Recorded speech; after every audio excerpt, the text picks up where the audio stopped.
This is Stars and Scopes with your friend Uma, updated every new and full moon with guidance based on planetary transits in the current sky and extra support from tarot. For accuracy, take a look at your rising sign first if you know it, and do feel free to listen to your sun, moon and rising if you'd like the full picture. If you're interested in your birth chart, check out the readings page at umaruby.com, and if you'd like to support the work, head over to buymeacoffee.com/umaruby and you can buy me a coffee. Finally, if you're a visual learner, look up Uma Ruby Tarot on YouTube and you can watch and learn. Okay, let's take a look. Hello Pisces and Pisces rising, welcome to your horoscope for the new moon in Leo happening on July the 29th at 3:54 a.m. if you're in the southern hemisphere with me. Golly gosh, this is round 2 I think of trying to film this for you Pisces. My third house of communication is being infiltrated by all manner of interferences, but looking at the astrology I can really understand why, so I'm looking forward to shedding some light maybe on some of the difficulty in communication for you. Now, first up, let's talk about the moon. Let's talk about this opportunity to make a wish. So Leo rules your 6th house, which is all about your work and your daily tasks and rhythms, and also your health, your body, the physical vessel. So let's reactivate the pride in that space. Let's get you, Pisces, to a point of light and of optimism when it comes to your daily rhythms and what you're doing for work at the moment, and also how you're relating and treating your body. It's winter here in the southern hemisphere, so there is a little bit of a moment that we can, I think probably a good thing to get around a fire is my first bit of advice. If it's getting to your physicality, this coldness, I think after Cancer season 2, that real kind of depth of emotion and feeling, Leo season's a great opportunity to warm up. So obviously in the northern hemisphere, everyone's enjoying 40-degree, well, enjoying, but experiencing 40-degree plus days, some for the first time in a long time or ever. But here in the southern hemisphere, it's still winter, and Leo season, I would suggest, is an invitation to the fire. So if you can get around a bonfire, if you've got a fireplace at home, spend the next bit of time saying your fire prayers. But yeah, time to warm up and time to reacquaint ourselves with the pride of the work and with the light that can come from that, and listen to the body. I think if you're wanting to, in your spell work, in your magic, in your wishes, have a think about the way that you have been relating to the physical vessel, to the meat sack. And it's not about improvements or anything like that, but like, is there different courses, or is there a new course of exercise or an area of health that maybe you can focus on or call in? What is there milestones here? Be proud of your body. I think that's something that, to be a Pisces, Leo rules the 6th, rules the body. So there's a sense of pride. We like to make an effort, So maybe a glamour spell might be something that you need to engage in at this new moon. If you don't know what that means, it just means, putting on a look, putting on some makeup, putting yourself together, and being, gentle and careful and mindful of the adornment process and what that can really bring up and bring forward for you.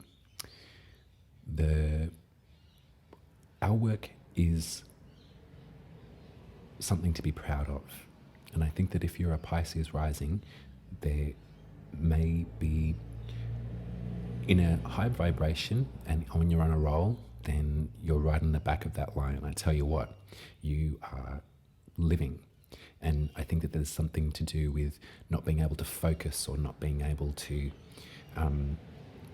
sort of connect or communicate with a line of work that doesn't gel with you, that doesn't sort of, if you can't find the pride in the process, then it's difficult to go through with it. I don't think there are many Pisces rising that work in, or maybe at some points along the way, we've all got to earn a buck, but as we journey through and as we get acquainted with ourselves, we need to be proud of our work. We need to sit back and to look at what we have done and to look at how we're contributing and relish in it, to really enjoy it.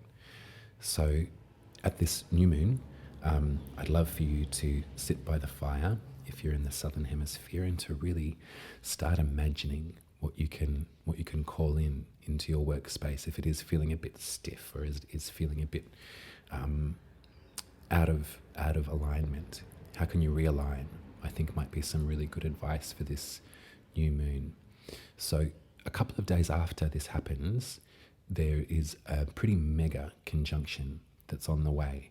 So on the 31st of July or the 1st of August, around that time, we're probably feeling the energy of it now. I know that I definitely am, which is potentially why I am getting a bit frustrated with it takes a lot to do these things. I'm wired for sound now. I don't know if you can see, because I had sound problems last fortnight.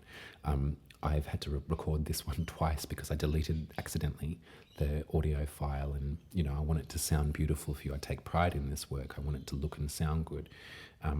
But there's been different interferences, and my reaction has been frustration. I've been wanting to flip the table and forget all about it. But then of course this is what my time is for. I'm proud of this work and I want it to be good.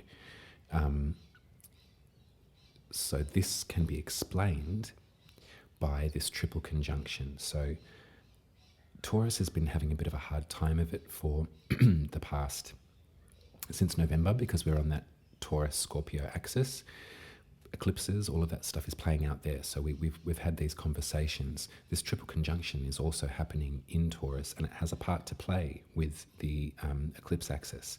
So Uranus, the rebel, the planet of revolution, if you think about it in terms of timeline, the ancients used the astro bodies that were visible with the naked eye in their storytelling and in their weaving of their understanding of the universe. Uranus was discovered with a telescope. So the Greek myth of Uranus is the lord of the sky. It's the revolutionary, and so to discover a planet that we couldn't see but was there all along goes to inform the essence of Uranus and how we can work with that in our chart and our lives. So the Uranus, rebel, is lining up with the North Node, karmic intent or destiny, where we're focused in on. Mars has also entered Taurus and is going to be lining up in exact conjunction with these two bodies. Mars is the warrior, the fire starter, the one with the matchbook, So this is all happening for Pisces in the third house of the village and of communication. So I would anticipate that in our journeying together and in our sort of shedding and reconfiguring with our communication styles, there's something coming here. There's something brewing up. So maybe this new moon might be a great space for you to double down on the pride of your work. And I'm not suggesting that there's going to be influence or infiltration or criticism or anything like that. But there is pressure here. If we think about the birth chart as a piece of music that we can work with, we can see that this is coming up. We can cast our mind back to 2,500 years ago when it last happened, Alexander the Great. What's happening for us in our village, and where's there's that fire that needs to be lit, or that is lit now. There's maybe a potential explosion that's coming up. So how can we best work with this? I think probably one thing to really think about would be just to be mindful of what words you're using and how you're communicating your message, because the warrior of Mars we've got to be mindful of everybody else's feelings. You know, if you've got things to say, absolutely, I'm not saying to censor yourself in any respect, but it might be a really great thing to just be mindful of this conjunction as we journey through and as we enter August, and conversations in the village, in your immediate surroundings. This could be with your brothers and sisters.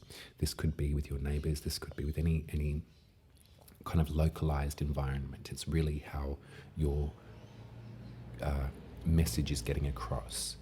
So keep this combustion oven in mind as you communicate and as you send messages over the next bit of time,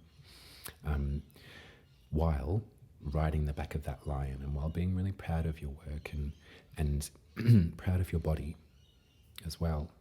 So that's the astrology. Great. I think everything's still recording. Beautiful. Oh, thank God. I'm going to have to do take 3. I'm going to pull you some intuitive tarot from Pamela, I think. Oh, so the tarot card that lines up with this new moon is actually the 5 of Wands. Interesting. So there's a lot of 5s going on here, which do talk about change.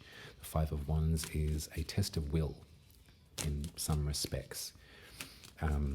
So this lines up with this importance to be proud of your work and the potential ruptures or rifts or explosions or confrontation that may happen in the village. So use it as a sparring match, a test of will, all of that kind of thing. I got the Page of Swords, messages. Page of Swords is all about messages and all about communication. Could be somebody that's watching your feed or social media or something. There's someone that wishes to contribute to the communication. The 7 of Pentacles. Yeah, don't I know it? Waiting. Oh God, I've done everything. I've planted the seeds. I've tilled the soil. When will it grow?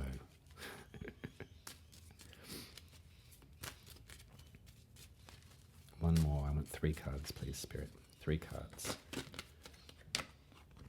The Empress. Lovely. I like the 3 there too. So 3, 3rd house, communication. This is, and Taurus. This is really nice. This is nice. This is the point of it all, isn't it? I think in the work that we can be proud of, in the messages that we're giving through our work, the way that we're communicating with our work, this is the ultimate goal, is to embody that Empress. There's so many lessons in here for us in terms of regeneration and that restorative quality the Empress holds. She's got, look at all of that beautiful, beautiful crop that she's built over time with her knowledge and her skills.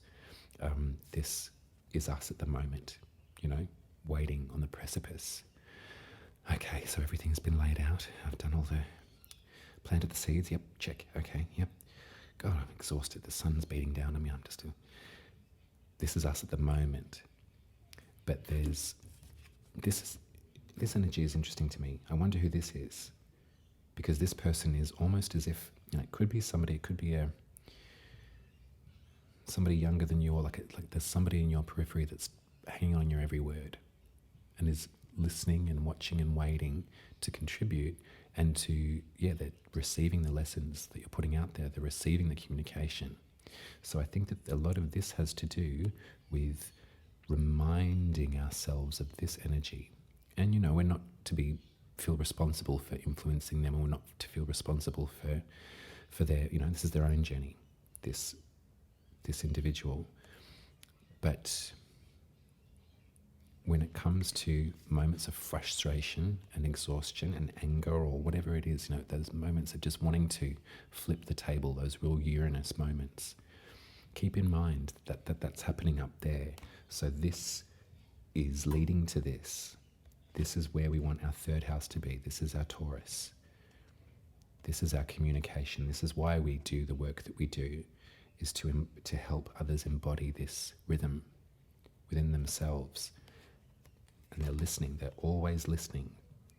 So it's not mind your P's and Q's, but it's definitely go over what it is that you do believe. Remind yourself at this new moon, why am I doing the work that I'm doing? For what purpose? Why do I do this?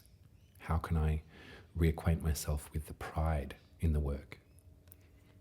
And I think that there's a lot to be answered in the Empress. You'll find the answers with her. Whatever questions you have, maybe this might be a nice card for you to pop under your pillow the night of the new moon. And probably keep it there until we can come out from the storm of that triple conjunction. But this is the essence of Taurus. This is what we want. Well, that's the sand gone. And that's your reading, Pisces. Okay. Everything's still working. Great. Okay. We got through it. All my very best to you, my dear Pisces friends. If you'd like to send me a tip, you can head over to buymeacoffee.com/Uma Ruby, and you can pop some money in the pan over there. They're always very graciously and gratefully accepted. And if you wanted your birth chart reading, then I do suggest you head over to umaruby.com and have a look at the readings page, because there's a whole bunch of different avenues and journeys that we can go down, and they're all listed there.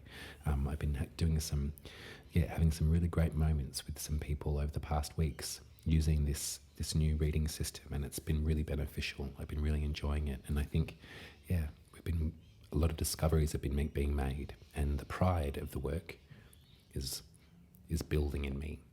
Yeah, this is essential. This is important part of the process, Pisces. We also move from this space too. All right. Until I speak to you in 2 weeks for the full moon in Aquarius, you take care, okay? New moon blessings, and I'll speak to you soon. Bye.